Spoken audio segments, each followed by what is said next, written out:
Mon fils, je t'en prie. Gagne ceci, et je te donnerai 100 millions de dollars, dit le milliardaire avec un sourire narquois. Père, et ta mère n'aura plus jamais sa place ici. Silence. Le genre de silence qui lacère une pièce comme du verre brisé. Les fourchettes se figèrent à mi-chemin des bouches. Les bulles de champagne cessèrent de pétiller en synchronisation.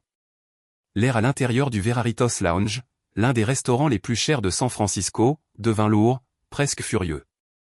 Tous les regards se tournèrent vers la fillette noire de 10 ans qui se tenait à côté de sa mère, une serveuse vêtue de noir simple, son badge de nom de travers, les mains serrant toujours un plateau. La fillette s'appelait Amara. Elle avait le genre de présence qui n'avait pas besoin d'être bruyante, une force douce, des yeux vifs, une respiration calme, comme si ce moment, cette humiliation, n'était pas nouveau. Mais cette nuit était différente, car ce soir, elle choisit de riposter. Sa voix ne trembla pas.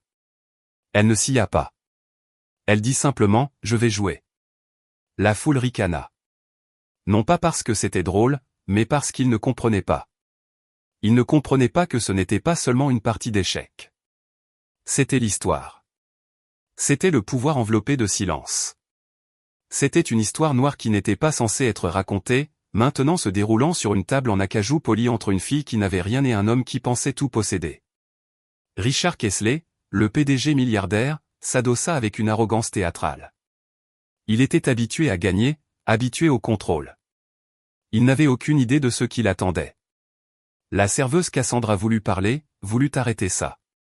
Mais Amara toucha sa main doucement. « Laisse-moi faire. » Et ainsi, la partie commença. Un coup, puis un autre. Ce qui avait commencé comme une blague se transformait en quelque chose d'autre. Quelque chose de réel. Quelque chose à quoi personne, surtout pas Richard, n'était préparé. Il ne s'agit pas seulement d'une partie d'échecs.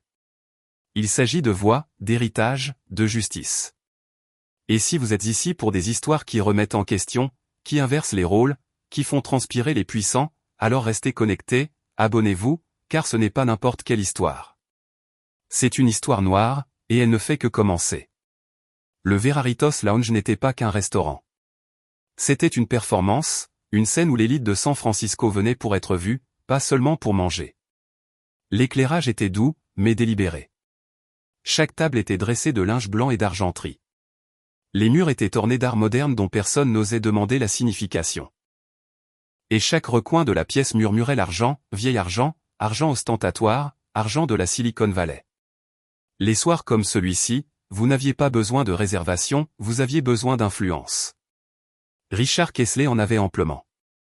PDG de Kessler Tech, il était l'un des hommes d'affaires les plus redoutés et admirés du pays. Il avait bâti son empire avec des dents acérées, des costumes impeccables et un réseau de courtiers en pouvoir qui déplaçait les marchés d'un simple appel téléphonique. Il ne venait pas au Veraritos pour la nourriture. Il venait pour le spectacle, le contrôle. Et ce soir, il avait un public. Puis il y avait Cassandra. Elle n'était pas censée se démarquer dans un endroit comme celui-ci. Elle portait le même uniforme noir que les autres serveurs, le même chignon serré, le même sourire neutre. Mais d'une manière ou d'une autre, elle se sentait différente. Peut-être était-ce sa façon de se tenir, une dignité tranquille, les épaules en arrière, les yeux aimables mais lointains. Elle ne parlait que si on lui adressait la parole. Elle ne se plaignait pas lorsqu'un client la renvoyait d'un geste de la main comme une mouche.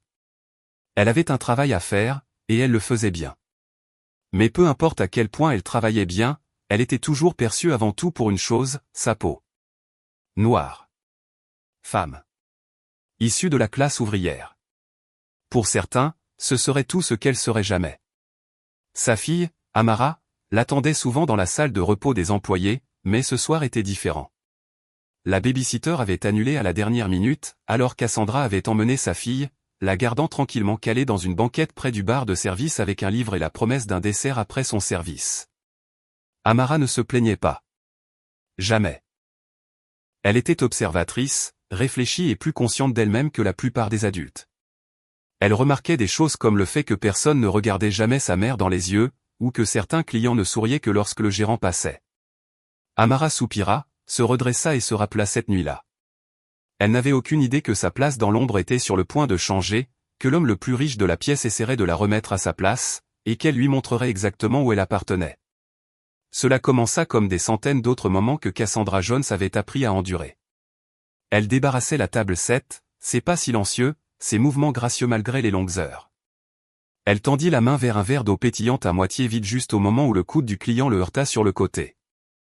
Par réflexe, elle l'attrapa en l'air, mais quelques gouttes atterrirent sur le bord d'une serviette en lin blanc. Ce n'était pas grand-chose. Les accidents arrivent. Elle s'excusa gentiment et tendit la main vers une serviette propre. Déjà à mi-chemin du mouvement pour la remplacer, c'est alors que Richard Kessler se tourna. « Avez-vous renversé ça ?» demanda-t-il sèchement. La question n'était pas vraiment une question. C'était une accusation enveloppée dans un sourire. Un de ces sourires narquois lents et ostentatoires, conçus pour un public. Et ce soir, il en avait un. Cassandra, calme comme toujours, dit « Non, monsieur ». Elle était sur le point d'expliquer que c'était le client, mais il la coupa. « Bien sûr.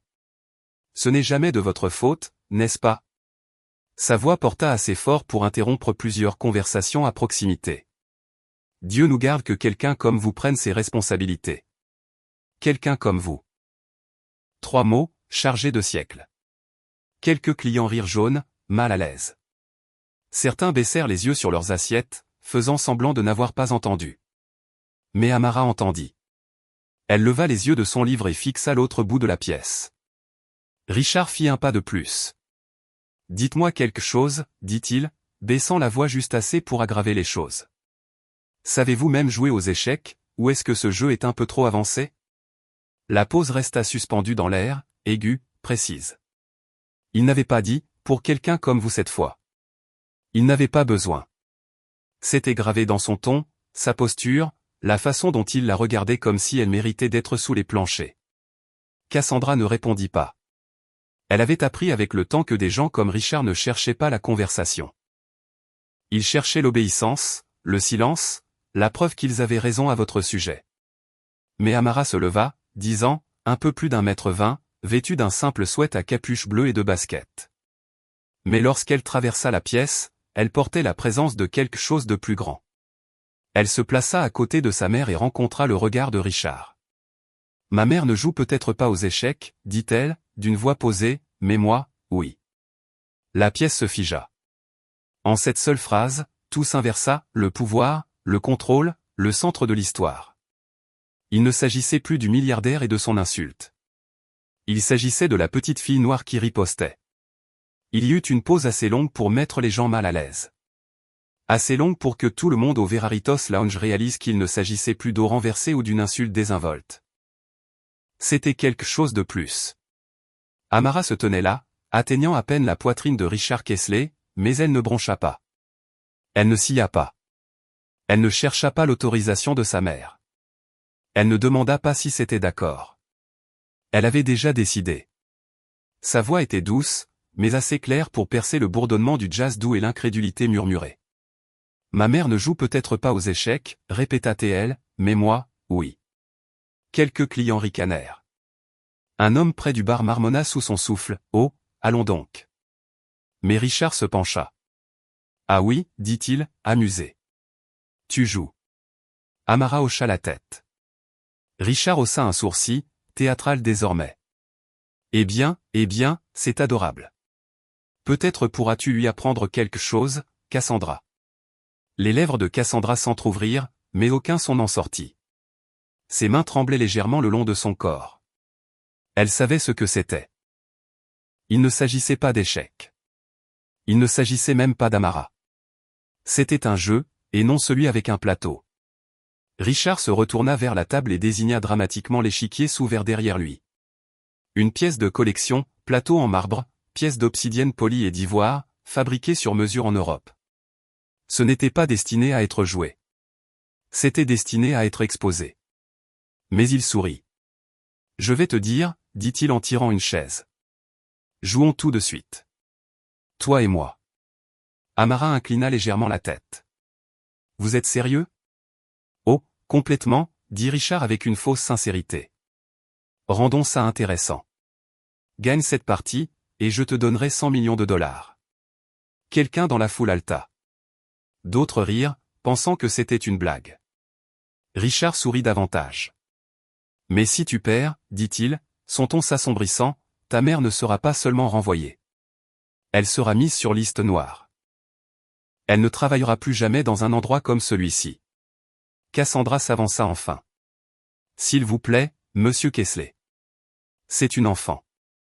Richard ne la regarda pas. Elle ouvrit la bouche.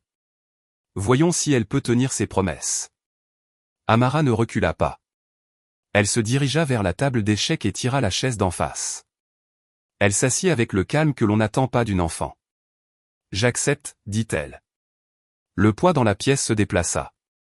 Il ne s'agissait plus d'un milliardaire donnant une leçon à la fille d'une serveuse. Il s'agissait d'une enfant qui défendait sa mère et osait défier le monde. Richard Kingsley avait joué à de nombreux jeux dans sa vie, mais ce n'en était pas un. Pas encore. Il s'adossa à sa chaise, joignant les doigts devant lui, un sourire narquois tirant le coin de sa bouche. Sa voix était calme, mesurée, mais assez forte pour porter à travers le salon comme un verdict.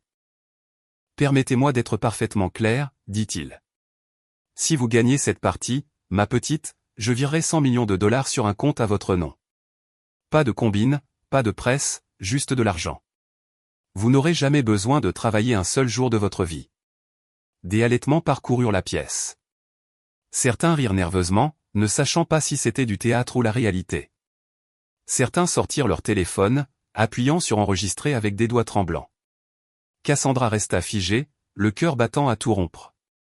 Elle voulait éloigner Amara de cette chaise, des projecteurs, d'un homme qui jouait avec les gens comme d'autres jouaient aux cartes. Mais Richard n'avait pas fini.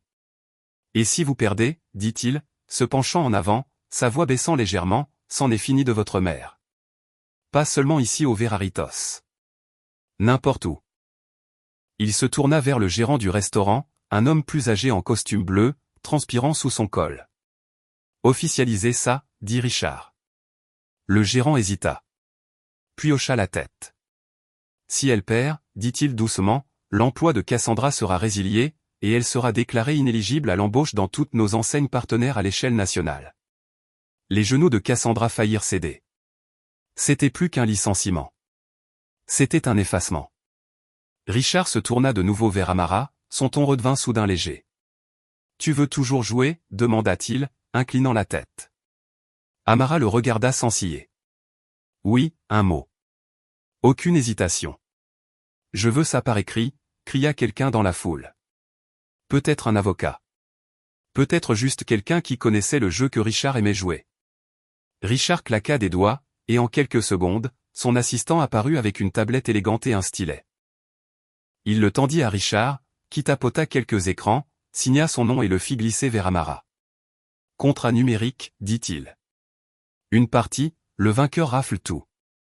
Amara le lut, calme, précise, les yeux se déplaçant plus vite que quiconque ne l'aurait cru, et signa son nom. Amara Jones, le nom d'une enfant, le début d'un héritage. À travers la pièce, les lumières semblèrent baisser. L'air s'épaissit, et juste comme ça, une fillette noire de 10 ans entra dans un pari de 100 millions de dollars avec l'avenir de sa mère en jeu.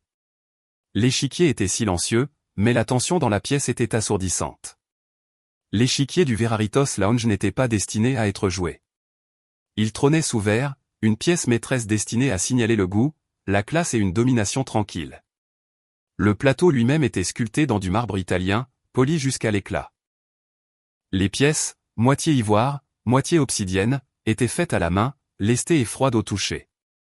Ce soir, il était devenu un champ de bataille. Richard Kingsley était assis du côté obsidienne, noir. Il aimait ça. Il préférait frapper en second, étudier, anticiper, dominer. Amara Jones était assise en face de lui. Petite main, yeux stables. Les manches de son sweat à capuche relevaient juste assez pour poser ses coudes sur le bord de la table.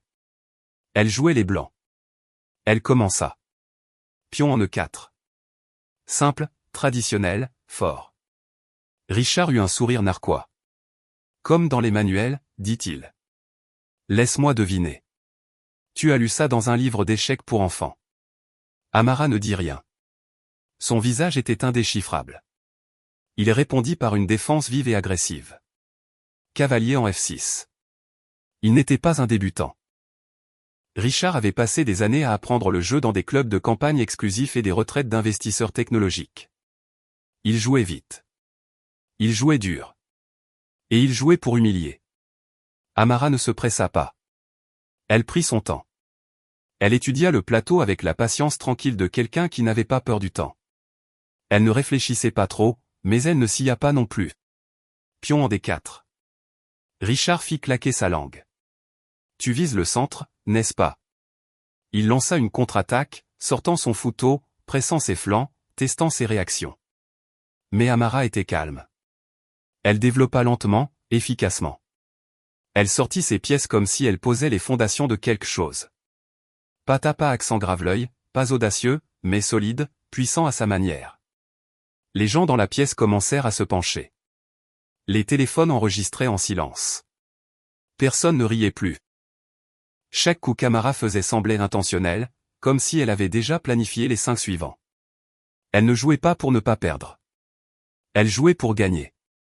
Le sourire narquois de Richard commença à s'estomper. Il essaya de lancer des commentaires désinvoltes, du sarcasme, de la distraction, mais Amara était concentrée. Pion, cavalier, fou, roc. Elle bougeait comme de l'eau, et Richard, pour la première fois cette nuit-là, ressentit de la résistance. Pas le genre qui repousse fort et sauvage, le genre qui attend, se construit, et quand il est prêt, frappe. La partie avait commencé, et Richard Kessler n'était plus face à une petite fille.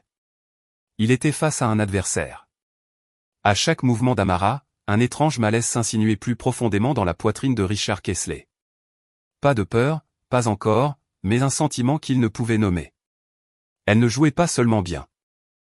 Elle jouait avec instinct, avec contrôle, avec le genre de clarté qui ne vient pas des livres, des applications ou des clubs extrascolaires. Cela venait de quelque part de plus ancien, de quelque chose de mérité. Cela lui rappelait quelqu'un à qui il essayait de ne pas penser depuis longtemps, Franck. Ce nom refit surface comme un fantôme à travers le brouillard. Franck. Il y avait plus de 30 ans que Richard l'avait affronté. À l'époque où Richard n'était qu'un jeune étudiant flamboyant à Harvard, arrogant et avide, désespéré de prouver qu'il avait sa place dans des pièces construites pour des gens avec de l'argent plus ancien et des noms plus grands, Franck n'avait pas non plus sa place dans ces pièces. Non pas qu'il manquait de talent, mais à cause de la couleur de sa peau. Un homme noir aux yeux brillants, à la voix posée, et aux mains qui se déplaçaient sur le plateau comme celles touchaient quelque chose de sacré. Franck ne fanfaronnait pas. Il ne posait pas. Il jouait, c'est tout. Et ce jour-là, il avait battu Richard si sévèrement. Richard se souvint d'avoir fixé l'échiquier pendant près d'une minute après l'échec et mat. Ce n'était pas la défaite qui faisait mal. C'était la façon dont Franck lui avait fait sentir qu'il venait de voir une version de l'intelligence qui ne correspondait pas à sa définition du pouvoir. Mais le véritable coup de poignard vint des semaines plus tard. Franck était parti. Retiré du classement universitaire d'échecs. Disqualifié pour un problème administratif. Ils ont parlé d'une erreur de bureau. Mais Richard savait mieux. Il avait entendu les murmures. Franck était trop confiant, trop franc, ne connaissait pas sa place. C'était subtil, poli, institutionnel, et ça marchait. Franck n'a plus jamais joué une partie classée sur le campus. Pas d'excuses, pas d'explications, juste disparu, enfoui sous le silence. Et maintenant, voici cette fille, Amara, assise en face de lui, les yeux pleins de feu et de patience. Bougeant comme quelqu'un qui avait étudié non seulement le jeu, mais le silence qui l'entourait. Elle lui rappelait Franck de toutes les manières importantes. Sa présence, sa précision, la guerre tranquille qu'elle menait à chaque case qu'elle prenait. Richard la fixa, les poils de ses bras se hérissant. Il regarda Cassandra, et la réalisation serra sa poitrine. Cassandra n'était pas seulement une serveuse. Elle était la fille de Franck. Et Amara, sa petite fille, l'homme qui l'avait aidé à effacer, avait transmis le jeu. Et maintenant cet héritage était assis juste devant lui, jouant pour que le monde se souvienne. Richard Kessler ne perdait jamais. Ni en affaires, ni en accords, ni aux échecs, et certainement pas face à une enfant. Mais 10 coups après le début de la partie, il sentit quelque chose bouger. Pas sur l'échiquier, mais dans la pièce. Le rire s'était estompé. Les murmures s'étaient tus. Même les serveurs étaient figés, regardant comme si l'issue du monde dépendait d'une seule tour. Amara n'avait pas bronché une seule fois. Elle ne s'agitait pas. Elle ne détournait pas le regard. Elle faisait ses coups avec précision et calme, comme si elle avait tout le temps du monde. Ce calme commença à le déstabiliser. Il se pencha en avant, posant ses coudes sur la table. Tu sais, dit-il d'un ton désinvolte, la voix juste assez basse pour sembler privée, juste assez forte pour être entendue. Tu peux arrêter ça tout de suite. Tu n'es pas obligé de finir. Amara ne répondit pas. Il continua, son sourire se tordant sur les bords. Tu es courageuse. Je te l'accorde. Mais ce sont des affaires de grands, ma petite. Tu es dépassée. Toujours rien. Il essaya de nouveau, son ton glissant vers quelque chose qui simulait la gentillesse. Je vais te dire, dit-il, faisant rouler un cavalier entre ses doigts. Tu t'en vas maintenant, et je laisserai ta mère garder son emploi. Pas de liste noire, pas de presse. On fera comme si cela n'était jamais arrivé. C'était une issue, un accord enveloppé de préoccupation. Il la regarda chercher des signes d'hésitation, des yeux fuyants, des doigts tremblants, un souffle coupé. Mais Amara ne bougea pas, ne sia pas. Au lieu de cela, elle dit doucement, « C'est votre tour, monsieur Kessler ?» Les mots retombèrent comme une gifle. Elle n'était pas tombée dans le piège. Elle n'avait même pas pris le temps d'y penser. De l'autre côté de la pièce, Cassandra resta figée. Chaque muscle de son corps était tendu. Son cœur battait comme un tambour de guerre. Elle ne connaissait pas le jeu, mais elle connaissait les enjeux. Et elle savait que sa fille savait qu'une fois qu'Amara décidait de se battre, elle ne reculait jamais. Richard se redressa dans sa chaise, son masque se fissurant. Il changea de tactique. Vous réalisez, bien sûr, dit-il, la voix s'aiguisant, que si vous perdez, c'en est fini de votre mère. Ce n'est pas un livre d'histoire. Vous n'allez pas repartir avec votre dignité et une leçon sur l'effort. Vous perdez ça, et vous perdez tout. Amara leva enfin les yeux. Ses yeux étaient calmes, inébranlables. Non, monsieur Kessler, dit-elle. C'est vous. Il sia. La guerre avait commencé avec des pions et des fous, mais maintenant elle se menait en silence, en force de volonté, et Amara gagnait sur les deux fronts. L'échiquier était maintenant un champ de bataille de tension. Richard Kessler était passé en mode attaque. Sa confiance, autrefois décontractée et joueuse, était devenue vive, presque désespérée. Il sacrifia 2 pions pour ouvrir les défenses d'Amara, fonçant avec sa dame, ses cavaliers encerclant comme des loups. Pour les observateurs, cela ressemblait à un élan. Pour Richard, cela ressemblait à une domination. Mais Amara en savait plus. Car pendant que Richard concentrait toute son attention à abattre sa dame, elle avait tendu un piège. Un piège silencieux, invisible aux impatients, construit non sur des coups spectaculaires, mais sur les plus petites pièces, ses pions. 3 d'entre eux s'étaient glissés en avant, inaperçus, ignorés comme insignifiants. Mais le grand-père d'Amara lui avait appris il y a longtemps qu'un pion n'est pas seulement une pièce, c'est une histoire, c'est un risque, c'est le long terme. Les gens ignorent les pions, disait-il, sa voix rude mais chaleureuse, jusqu'à ce que l'un d'eux atteigne l'autre côté. Et ce soir, cette leçon était vivante. Richard déplaça sa dame pour menacer son roi, sacrifiant la position pour l'illusion de contrôle. Échec, dit-il avec satisfaction. Amara déplaça son roi d'une case, calme et précise. Pas de panique, pas d'effondrement. Elle gagnait du temps, juste assez pour que son pion gauche fasse son dernier pas, à une case de la promotion. Il était là comme un secret, attendant d'être révélé. Richard ne le remarqua pas. Il était trop occupé à chasser ce qu'il croyait être la victoire jusqu'à ce qu'il soit trop tard. Amara fit son coup. Son pion atteignit la 8e rangée. Elle dit calmement, « Dame. » Il y eut une pause. Puis un lent murmure parcourut la pièce alors que la réalisation se propageait comme une traînée de poudre. Elle n'avait pas seulement survécu à l'attaque. Elle avait remplacé ce qu'elle avait perdu, non par l'éclat, mais par la résilience. Une nouvelle dame se tenait sur l'échiquier, gagnée par un pion que personne n'avait surveillé. Richard s'adossa, incrédule. Sa dame était coincée, sa défense brisée, son plan anéanti. Faute, murmura-t-il. Amara le regarda dans les yeux.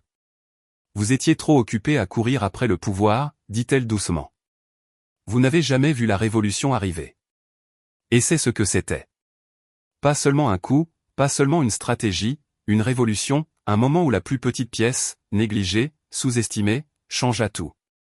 Parce qu'aux échecs, comme dans la vie, les pions sont les plus dangereux quand ils ont été ignorés trop longtemps. Et ce soir, l'un d'eux était devenu une reine. Les derniers coups vinrent rapidement, non pas parce qu'Amara se pressait, mais parce que Richard s'effondrait. Ses stratégies autrefois calculées s'étaient effondrées en instinct et en impulsion. Il réagissait maintenant, ne planifiait plus, se déchaînant avec des tours et des cavaliers, essayant de reprendre le contrôle d'un échiquier qui ne lui appartenait plus. Chaque pièce qu'il déplaçait ouvrait une nouvelle faiblesse. Chaque menace qu'il proférait exposait une faille plus profonde. Et chaque fois qu'il levait les yeux d'Amara rencontraient les siens, non pas avec arrogance, mais avec clarté, avec immobilité, avec un calme qui le faisait se sentir bruyant et vide. Elle ne jouait pas seulement pour gagner. Elle jouait comme si elle avait déjà 3 coups d'avance. Puis 2, puis 1. Échec et mat. Cela retomba comme le tonnerre dans une église silencieuse. La pièce n'applaudit pas. Personne ne frappa des mains. Il n'y eut que le souffle retenu, puis relâché, comme si tout le monde avait attendu la fin de quelque chose de plus grand qu'un jeu. Richard fixa l'échiquier. Le roi d'obsidienne gisait acculé, entouré, vaincu. Il ne parla pas. Ses doigts planaient au-dessus d'un fou, comme s'il pouvait annuler le temps, comme si saisir une pièce effacerait la honte qui montait dans sa poitrine. Mais ce ne serait pas le cas. Il n'avait pas perdu par hasard, pas par chance, mais face à une fillette noire de 10 ans qu'il pensait n'être rien de plus que la fille d'un badge nominatif, face à la petite fille d'un homme qu'il avait autrefois aidé à effacer. Cassandra s'avança, tremblante. Elle était restée silencieuse pendant toute la partie, observant avec l'espoir d'une mère et la peur d'une travailleuse. Et maintenant, elle se tenait plus droite, non pas parce qu'elle voulait se venger, mais parce que son enfant avait fait voir au monde ce qu'elle savait déjà. Amara se leva lentement, poussa sa chaise et regarda Richard dans les yeux. « Je n'ai pas gagné parce que je suis spécial, dit-elle. J'ai gagné parce que vous avez oublié que j'étais possible. » Il ne répondit pas. Il ne pouvait pas, pour la première fois dans sa vie de bâtisseur d'empire, Richard Kessler avait été battu par quelque chose qu'il ne pouvait acheter, intimider ou rabaisser, la vérité, l'héritage, la grâce. Et tandis qu'il restait silencieux, les caméras toujours en marche, la foule toujours figée, une simple vérité résonna plus fort que n'importe quel applaudissement. Quand vous bâtissez votre pouvoir sur le dos des autres, il suffit que l'un d'eux se tienne droit pour que tout s'écroule. Et ce soir, cette personne portait des baskets et des tresses, et l'avait laissé en échec et mat. Richard Kessler ne dormit pas cette nuit-là. Il était assis dans son bureau de Penthouse, les lumières de la ville brillant derrière lui comme des fantômes qu'il ne pouvait distancer. L'échiquier était toujours sur son bureau, figé dans la position finale où Amara l'avait laissé. Son roi pris au piège, sa nouvelle reine dominant. Le message était indéniable. Mais ce n'était pas seulement le jeu qui le hantait. C'était le visage, sa façon de bouger, le silence entre ses coups. Cela ramenait des souvenirs qu'il avait enfouis sous des couches de richesse, de pouvoir et d'orgueil. Et ainsi, pour la première fois depuis des décennies, Richard ouvrit un classeur qu'il n'avait pas touché depuis des années. À l'intérieur se trouvaient des photos de son époque à Harvard. Tournois, victoires, défaites, et une photo, ternie, légèrement déchirée au coin, d'un homme debout à côté d'un échiquier pliant sur le quadrilatère de l'université.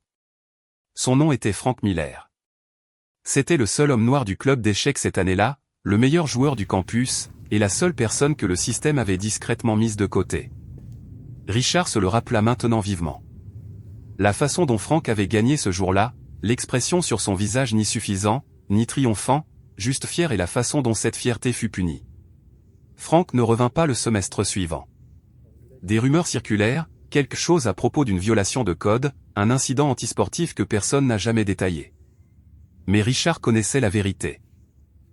Ils avaient fait disparaître Frank parce que l'image d'un homme noir battant les fils de sénateurs et de PDG ne correspondait pas à la brochure. Et maintenant, 30 ans plus tard, cet héritage était revenu dans le monde de Richard, discrètement, poliment, brillamment, à travers la petite fille de Frank. Il décrocha son téléphone et passa un appel. Non pas à son avocat, non pas à la presse, mais à son équipe d'archives. Trouvez tout ce que vous pouvez sur Frank Miller, dit-il.